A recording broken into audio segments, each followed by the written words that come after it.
Donc, dans ce chapitre, nous allons tenter de caractériser les différents types d'évaluation. Donc, nous allons aborder, on va dire, deux thèmes. C'est définir l'évaluation en fonction des objectifs. Et nous parlerons également des temps d'évaluation pendant la formation.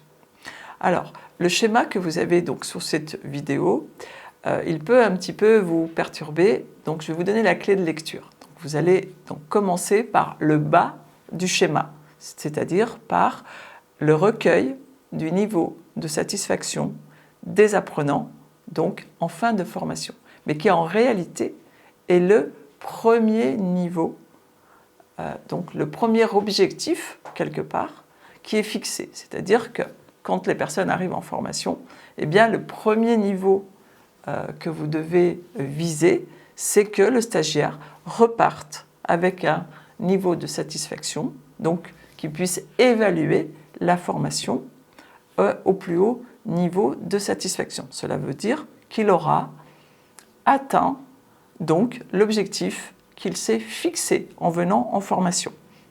Donc, pour petit rappel, au niveau des objectifs, vous vous souvenez que nous avons l'objectif de changement, qui est celui du commanditaire. Donc là, ça sera le 4e niveau d'objectif. D'accord ? C'est celui qui est initialement donc donné. Ensuite, on va avoir l'objectif de formation, qui est au service de cet objectif de changement.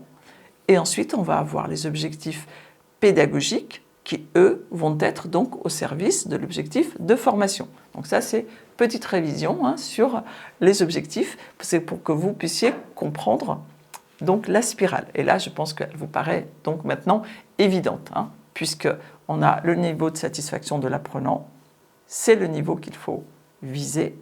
Et ensuite, si celui-là est atteint, ça veut dire que tous les autres niveaux ont été nourris également.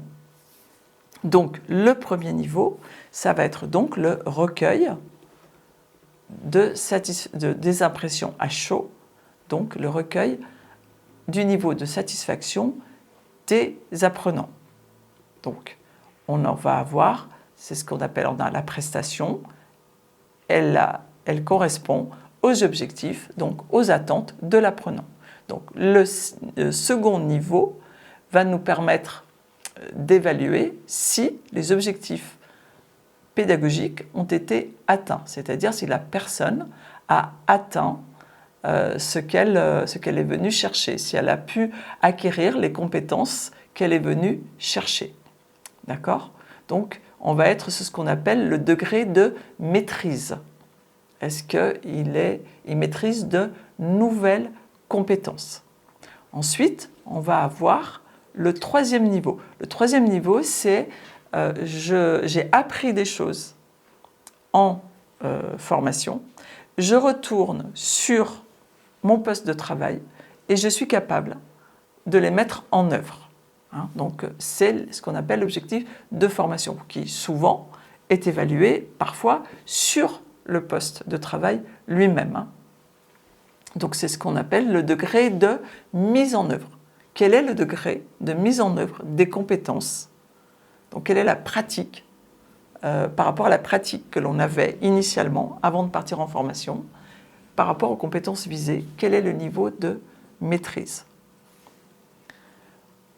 Ensuite, on va avoir le 4e niveau, qui est donc en quoi la formation a donc apporté un progrès, a donc permis à la personne formée de changer, d'amorcer un changement dans sa vie professionnelle, quel est l'impact pour l'entreprise, quel est le résultat mesurable dans l'entreprise de cette formation. Et donc là, on va être sur ce qu'on appelle la contribution de la formation au changement donc réalisé.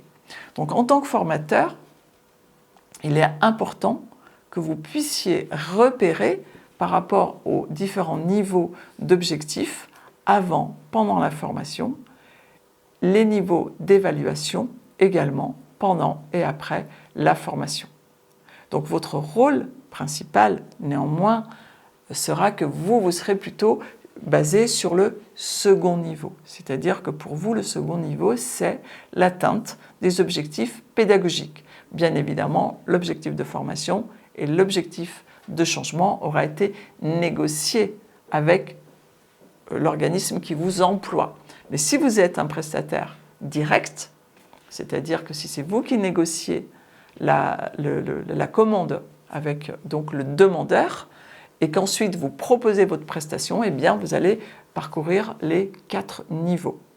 Donc voilà un petit peu pour les différents niveaux d'évaluation au fur et à mesure qui peuvent être mis en place pour mesurer justement l'atteinte des différents niveaux d'objectifs fixés.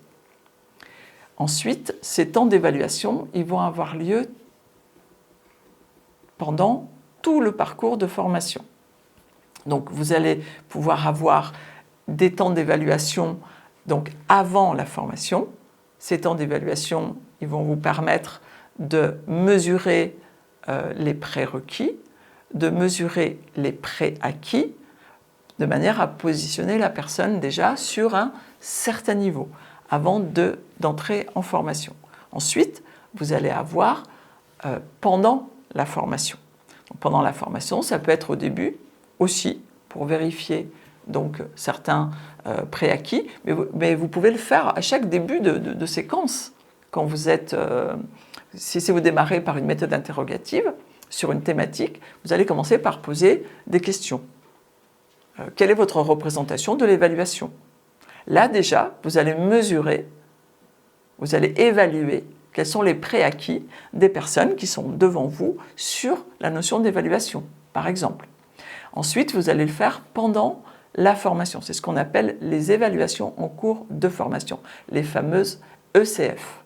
Donc vous pouvez en avoir plusieurs, et qui vont sanctionner, entre guillemets,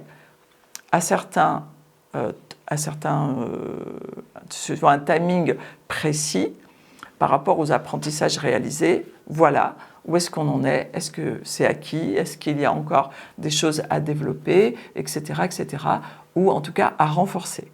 Et ensuite, vous avez ce qu'on appelle l'évaluation de fin de formation, ce qui est souvent donc l'examen, le passage devant un jury, une épreuve finale, etc. Et le troisième temps d'évaluation, il va se faire après la formation. C'est ce qu'on appelle l'évaluation à froid. Donc parfois, dans certaines formations, eh bien, vous allez évaluer les effets de la formation. Donc c'est ce fameux 4e niveau où vous allez voir en quoi la formation a contribué au changement dans la vie de l'apprenant et sur son poste de travail notamment. Donc c'est 3 temps, avant la formation, pendant et après la formation. Donc je vous propose maintenant de regarder au chapitre suivant les différentes formes d'évaluation qui peuvent exister en formation d'adultes.